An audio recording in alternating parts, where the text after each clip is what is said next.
Well, the Lava Monster might be one of the best brands inside the game if you're a Star Staff user. That might have been a little clickbaity there, but it's good to know how this actually works and how to build around burn because it's not something that a lot of us typically do. And for a stack of burn, usually it's only about 20% of your base attack that you're doing, which really doesn't sound a lot per each stack. Now, I was wrong on this one. I thought it took our 3 stacks and turned it into 4. We can actually go and get 7 stacks out of this thing. And where that 20% is kind of the base, there's ways to tweak our fire build on this to do more around 50 or 60%, making this really not as terrible as a burn damage would be. So as we all know, there's been a lot of changes inside the game, and a lot of it has impacted burn altogether. And I think that this was a first step to make burn a little bit better. And I really think as the game goes on, we're going to be seeing some more tweaks to make burn and even poison a little bit more stronger. Might as well throw bleed in there too.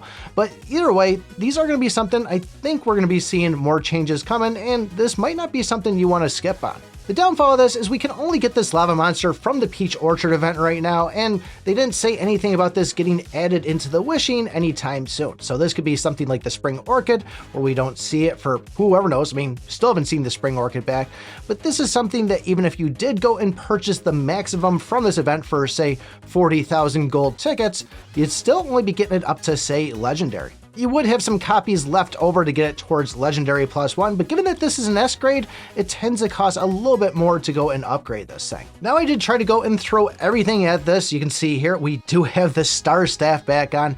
This is something I haven't really used since I had it at Epic and Legendary. This was actually the weapon I started off with because it was the first S grade I ended up getting. For the heroes, I threw the Flameheart Succubus on just because the fact that it is going to do increased damage on burn and poison. I didn't go with Spring Orchid though, even though that uses some burn in there, it doesn't really affect that overall burn damage number from the stacks that we see. And then for the brands, to pair up with this Lava Monster, I went for the Wise Archdemon, I went for the Hellhound, and of course, Sharp Rogue because we got that Sky Flame ring on there. Might as well just go and make everything as much fire as possible. I guess if that was the case, I probably should have thrown the Spring Orchid in, but still, this is how I kind of ran things through. I did actually put Freya in too later on just to see if that was going to make any difference, but overall, going in now, 7 stacks, I have about 250 million power, and I'm hitting for 937 million for that burn from the stacks, and that's about 133 million per individual stack, so a lot better than the 20%. That's just a little bit over the 50,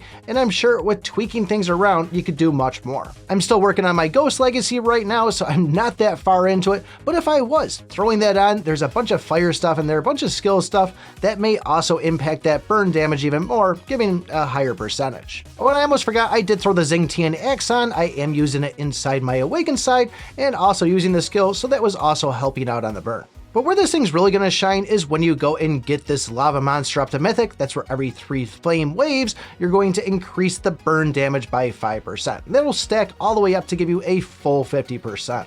So I guess in theory, if you did have a full fire build when everything revolving around it had all the goodies on, this could be something that each stack could be doing the same as your basic attack damage. Not that that's going to be anything extraordinary, but if you did happen to get a chance of seeing that Pyromania there, or Pyromancer, that could really start to make a difference for you. But however, getting that Pyromancer a lot of times feel like trying to get Shock Discharge in that chapter that you're struggling in. So this one here definitely falls under a small category. Yeah, it's pretty much right for the Star Staff there, but this is a good step to get in the right direction. I'd like to see some more changes made in other things inside the game, and I think this is a good start for at least getting with the burn, but I think we need a little bit more out of this fire stuff. But if you're still trying to decide what you should be getting from this event and want to know all about the Pangu axe, take a look at this video right here.